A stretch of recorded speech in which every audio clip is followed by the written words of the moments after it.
প্রিয় ভিউয়ার্স, আসসালামু আলাইকুম। আশা করি সবাই ভালো আছেন। তো আজকে আপনাদের সাথে কথা বলবো কোন সাইজের কলাতে আপনারা দ্রুত বড় হওয়ার জন্য ভিটামিন প্রয়োগ করতে পারবেন এবং কোন সাইজের কলাতে ভিটামিনটা প্রয়োগ করতে পারবেন না, এবং কী ধরনের ভিটামিনটা আপনারা প্রয়োগ করতে পারবেন সেটা নিয়ে আজকে আপনাদের সাথে আলোচনা। তো তার আগে আপনাদেরকে আমি কলার কিছু সিমটম দেখাবো। সে পর্যন্ত আপনারা আমার সাথেই থাকেন এবং ভিডিওটা মনোযোগ দিয়ে দেখেন এবং কথাগুলো শুনেন। এটা কিন্তু সদ্য ফোটা একটা কলার সরি আর কি। তো এগুলো সেম। তো এখানে যে সমস্যাটা হয়েছে সেটা হচ্ছে যে কিছু খাদ্যের ঘাটতির কারণে কলাগুলো কিন্তু একসাথে বের হয় নাই। তো এর পাশে এগুলো হচ্ছে খুঁটি, অর্থাৎ গাছে খুঁটি দিতে হবে যাতে গাছের ব্যালেন্সটা স্বাভাবিক থাকে আর কি।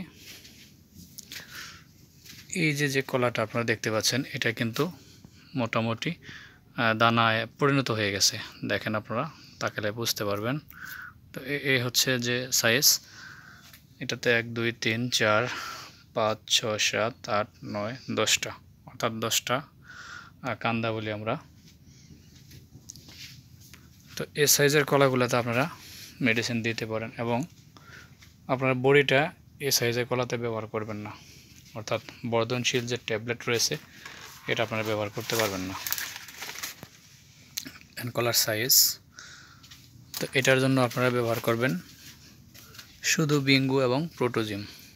আবার এটাতে দেওয়া যাবে না, এটা একদম ছোট সাইজ, এটাতেও দিবেন না। আপনারা প্রোটোজিমটা দিবেন 16 লিটারে 16 থেকে 20 ml, আর বিঙ্গুটা দিবেন 30 গ্রাম। সাথে আপনারা যে কাজটা করবেন সেটা হচ্ছে কলার কালারটা ফ্রেশ থাকার জন্য একটা শ্যাম্পু এর সাথে অ্যাড করে দিতে পারেন। তাহলে কলাতে যদি কোনো ধরনের ময়লা থাকে সেটা কেটে যাবে এবং কলার কালারটা হবে একদম চকচকে।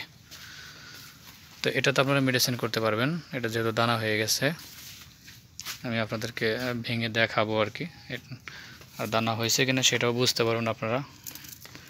নিচের যে কলারটা এটা আমি আপনাদেরকে ভেঙেই দেখাবো। এটা অনেক হার্ড আর কি, ছিঁড়াই যায় না। এই দেখেন, এই যে কলাটা এটা কিন্তু অলরেডি দানায় পরিণত হয়ে গেছে। এটা কিন্তু দানা হয়ে গেছে, ছিঁড়ে দেখাচ্ছি। এটা পুরোটাই দানা। তো এই সাইজের যে কলাগুলো এগুলো দেখেন কি অবস্থা। তো দানাটা হওয়ার ক্ষেত্রে আপনারা খুব সতর্ক থাকবেন যাতে পুরোপুরি দানায় হয়, সেক্ষেত্রে আপনারা মেডিসিনটা প্রয়োগ করতে পারবেন। কিন্তু সদ্য যে কলাগুলো বের হয়েছে এগুলোতে আপনারা ভুলেও স্প্রে করবেন না, এটাতে না দেওয়াই বেটার। তো আমি আবার বলছি, প্রোটোজিমটা হচ্ছে 16 লিটারে 16 থেকে 20 ml, বিঙ্গো 30 গ্রাম, আর একটা করে শ্যাম্পু একসাথে স্প্রে করবেন। তাহলে কলাটা চকচকে কালার থাকবে এবং খুব দ্রুত বড় হবে এবং এতে কোনো বিষাক্ত কেমিক্যাল নেই। তো ধন্যবাদ সবাইকে, সবাই ভালো থাকেন, সুস্থ থাকেন। আজকের মতো বিদায় নিচ্ছি। আল্লাহ হাফেজ।